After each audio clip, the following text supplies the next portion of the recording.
funny how the little things can stake a claim in memory and cheat time to last 100 years.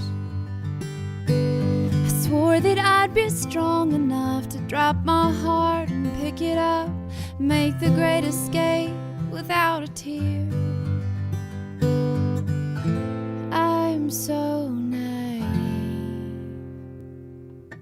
Dear fans, family, and the baby, I've had a lot of thoughts running through my mind lately, and the painters use bright colors whenever they paint me, but inside it's dark and these burdens are weighty. And maybe being vulnerable in my position sounds crazy, but I'm not writing this for the bloggers or the critics. You're obsessed with me, we get it. I'm writing this for that one kid who sits alone in his room, and even on a sunny day he sits alone in the gloom, and he starts hearing voices in his head and he gets along with them too. And pretty soon it's awful things he begins plotting to do. I'll never forget when I got told a fan of mine hung himself from his ceiling fan. I can't imagine what you must have been feeling, man, but I get it cause I've lived it. And if it wasn't for Jamie, I too would have did it. And they said you wrote me a letter asking me to meet you. I don't think I ever opened it, and maybe had I read it I could have reached you. I swear I wasn't built for this. Some people see my popularity and they would kill for this, but I just might get killed for this. Suicidal fans make me think I killed a kid, but how am I supposed to reply to every message I get? I get handed stacks of letters and I don't know what to do with it. I'm just a kid myself, man, I'm telling you I'm through with this. I don't think I'll ever get used to this. It's been 4 years of popularity, but I still feel new to this.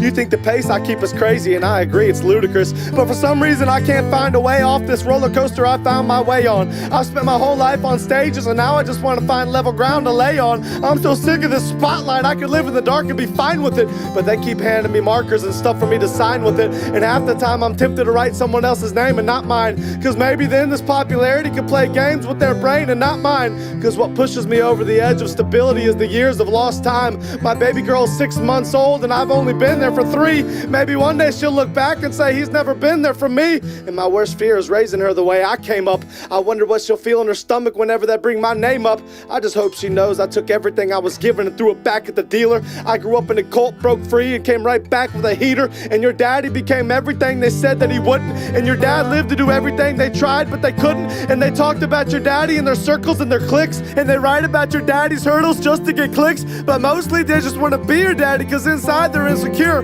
But they can't be your daddy or stop your daddy, and that offends them more. But your daddy refused to let their gossip stop him, and your daddy doesn't care that they're angry that they're not him. Your daddy has problems all on his own, but thank the Lord daddy's God is still on his throne. I don't need anybody or anyone, I got here on my own, just me and Jesus, and that's it. People from my town tried to stop me but couldn't hack it. I learned to fly from that trash, so I guess they're right when they call me a maggot. But most of us are, even though we think we're butterflies birthed from a cocoon. I'm 30 years old with the feeling I'm leaving Earth pretty soon, but I guess you gotta do what you can with what you've been given. I wouldn't be here without my haters, their attacks keep me driven. They're stuck in puddles, but I pack my bags on a mission. I'm alive and they're dead, so shout out to the small town dearly departed. 300 million views later and we're just getting started. I just keep carrying the weight of the world on each shoulder, and maybe my baby will see all I did for her someday when she's older. And if I'm not around then, I hope somebody will let her know. As for now, I'm taking these insecurities and I'm letting them go.